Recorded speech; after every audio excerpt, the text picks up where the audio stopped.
Haydovchilik huquqini bermaydi bu sizga. Kim aytyapti shu gapni? Men aytolmas sizga. Agar haydovchining yonida haydovchilik guvohnomasi va avtomobilning texpasporti bo'lmasa, xorijga chiqish pasporti bilan avtomobilni boshqarishi mumkinmi yoki yo'q? Shu savolga huquqiy javob beraman. Men haydovchilik guvohnoma olishga majburmanmi?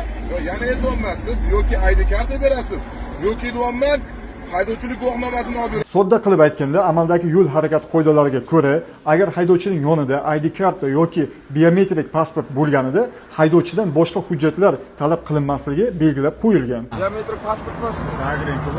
Endi asosiy savol, xorijga chiqish pasporti bu biometrik pasportmi yoki yo'q? Birinchidan, O'zbekiston Respublikasi Prezidentining 4079 sonli qaroriga ko'ra, xorijga chiqish pasporti biometrik pasport ekanligi belgilab qo'yilgan. Ikkinchidan, aynan xorijga chiqish pasportida ham har bitta fuqaroning shaxsiy identifikatsiya raqami va barcha ma'lumotlari ko'rsatib o'tilgan. Xulosa qilib aytadigan bo'lsak, haydovchining yonida xorijga chiqish pasporti bor bo'lgan taqdirda haydovchidan haydovchilik guvohnomasi va texpasportni talab qilish noqonuniy hisoblanadi. Avtomobil va yo'llar sohasi bo'yicha huquqiy ma'lumotlarni kuzatib borish uchun bizning akkauntimizga obuna bo'lib qo'ying. Bu videoni barcha haydovchilarga va albatta GAI xodimlariga yuborib qo'yish esingizdan chiqmasin.